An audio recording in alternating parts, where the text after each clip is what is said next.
Agora vamos entrar no texto que lemos, 1 aos Coríntios 9. O primeiro texto que lemos e depois vamos a Hebreus 6. Confiamos que o Senhor nos dará, ainda que um vislumbre desses dois textos. O texto de 1 aos Coríntios 9, já explicamos parte dele, porque ele menciona a Estéfanos, que acabamos de falar. Ele diz, vamos voltar lá, Coríntios 9, 24, 1 Coríntios 9, 24, não sabeis vós, vamos ler de novo, que os que correm no estádio, olha que bonito, Paulo está vendo aqui a carreira cristã como sendo uma corrida. Os que correm no estádio, eles na verdade correm todos, mas um só leva o prêmio. Então ele diz, correr de tal maneira, não significa que nós todos vamos correr e entre nós só um vai levar o prêmio. É lógico, né? Paulo está fazendo uma comparação da corrida com a nossa carreira. Ele está dizendo, todos nós devemos correr de tal maneira, ou de maneira igual àquele lá do estádio que levou o prêmio. Então, correr de tal maneira que o alcanceis.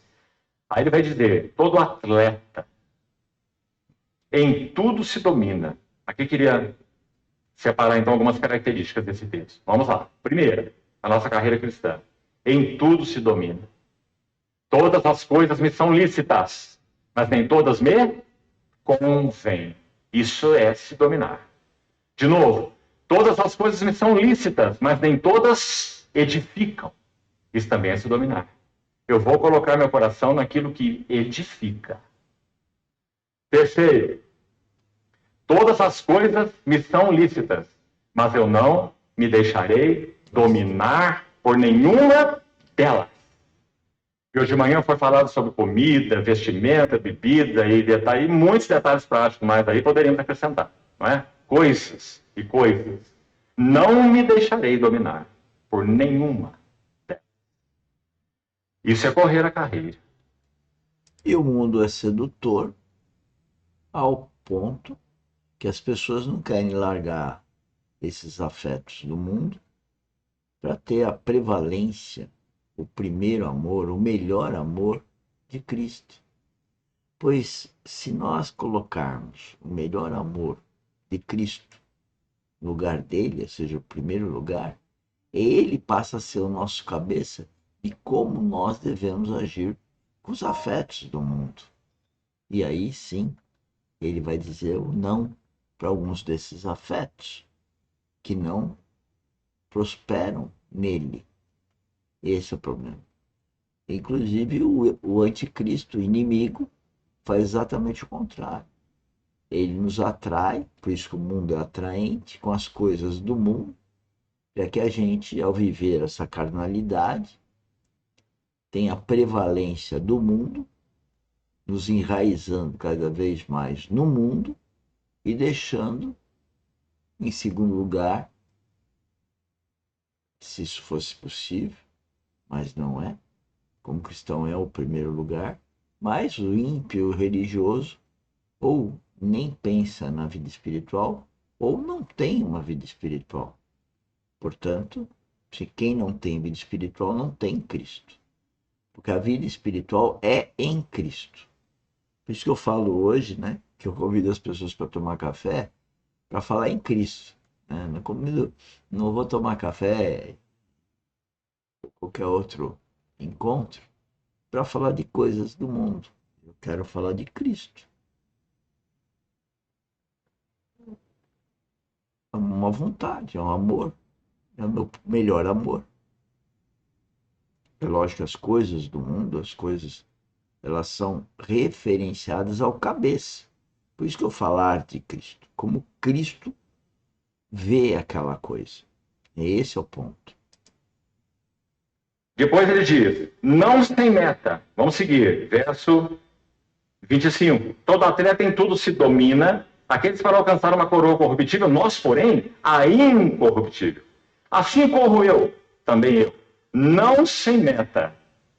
Outra palavra bonita aí. Essa expressão não sem meta, você também pode traduzi-la assim, não sem certeza, não incertamente, sem saber exatamente para onde eu vou, qual é o caminho, quais as nuances desse caminho, né? Então, discernimento espiritual. Para que eu fui chamado, o que eu estou fazendo aqui, qual é a meta da minha vida, que tipo de carreira eu estou correndo, para onde eu vou e qual é o resultado, o que eu estou buscando. É claro que isso tem que estar claro para nós como cristãos, porque nós somos os atletas aqui. Então nós estamos correndo para onde? A meta está lá, o tiro foi dado, você deu ré, né? Você virou para cá, tomou o rumo errado, ou correu metade do caminho e fez uma conversão para a direita. Então Paulo diz, sem incertezas. É o sentido do termo, não sem meta. Depois, vamos ver mais uma característica. Assim luto, não como desferindo golpes no ar. De novo, a mesma figura da incerteza, que agora ele explora dessa forma. Deixa eu dar uma ilustração disso para você, muito prática. Na minha leitura, Paulo está dizendo que ele tem discernimento espiritual para reconhecer quais são os inimigos. Então ele não dá murro no ar, soco em vão. Ele sabe quais são os inimigos. Digamos que até em particular dele. Porque embora basicamente nossos inimigos sejam os mesmos, assumem contornos diferentes na vida de cada um de nós. Você concorda com isso? César sabe nos dizer isso muito bem.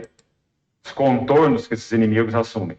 Então, ele diz, eu não desfiro golpes no ar, mas detectando o inimigo, eu desfiro um soco na cara do inimigo. Será que nós temos feito isso com os nossos inimigos? Ou nós estamos criando serpente debaixo da cama? Não como desferindo golpes no ar. Nós somos muito mimados, irmão. Algumas pessoas começam a receber tratamentos efetivos, escute bem, e pergunte para os médicos, começam a receber tratamentos efetivos para determinada enfermidade que eles têm. Já se trataram 10 anos, 20 anos, e ficaram do mesmo jeito. Num determinado momento, começam a receber tratamento efetivo. Sabe o que elas fazem? Desistem do tratamento. Sabe como chama isso? Morbidez. E sabe por que as pessoas desistem? Porque enquanto elas estão com aquela enfermidade, elas são o centro das atenções. E dos cuidados de todos, e dos mimos, etc, etc. Que triste. Você viu o tamanho do inimigo? A ferocidade dele? Então Paulo diz, eu desfiro um soco no rosto, não golpes no ar. Esse é um inimigo terrível de minha alma. Será que nós temos feito isso com os nossos inimigos? Dentro de nós? Depois ele vai dizer, seguindo, mas esmurro, a palavra para esmurro é subjugo. Subjugo. Ele está dizendo, meu corpo não é meu patrão. Se ele está com fome, eu posso fazê-lo continuar com fome. Irmãos, há pessoas que meia hora de atraso no almoço, elas perdem a noção da vida. Não é? Se não tivesse um pouco de razão, esmurrava a esposa. Não é? Será que isso é condizente com o caráter cristão? Paulo vai dizer assim, nas muitas vigílias, nos muitos jejuns, nas muitas fadigas, nos muitos açoites. Amados irmãos, se o apóstolo Paulo estivesse aqui entre nós hoje, e nós pedíssemos para ele tirar sua camisa e mostrar suas costas para nós, quando nós pensamos nele, nós pensamos, e isso está correto, no maior teólogo que jamais pisou essa terra. Foi Paulo. Você tem dúvida que foi Paulo? Metade do Novo Testamento foi ele que escreveu, e tudo que os teólogos pregaram está em cima do que ele escreveu. Não é? Maior teólogo dessa terra. Um tremendo apóstolo, maior deles. Arrebatado até o terceiro céu. Visão de Cristo, não visão. Cristo foi encontrar-se pessoalmente com Paulo no caminho. Né? Foi só uma visão, não. Visão outros tiveram também. Cristo foi se encontrar com Paulo no caminho e chamá-lo, no caminho de Damasco. Né? Oh, que homem! Se ele virasse suas costas para nós aqui, nós veríamos um escravo empurrado. 5 vezes recebido os judeus, uma quarentena de açoite, menos um. 3 vezes foi fustigado com varas. 1 vez apedrejado. Naufrágio 3 vezes. Na voragem do mar, em perigo nos desertos, em perigos nos rios, em perigos sem salteador. Ah, mas, irmão, Deus forja vaso. E por causa desse forjar, o resultado é coroa, glória, recompensa. Porque foram fiéis. Porque amaram mais a Cristo do que a si mesmos. Porque entregaram tudo por causa do Senhor. Agora, irmão, o que significa para nós entregar tudo por causa do Senhor? Nós não temos nada. O Altmani estava na sua prisão,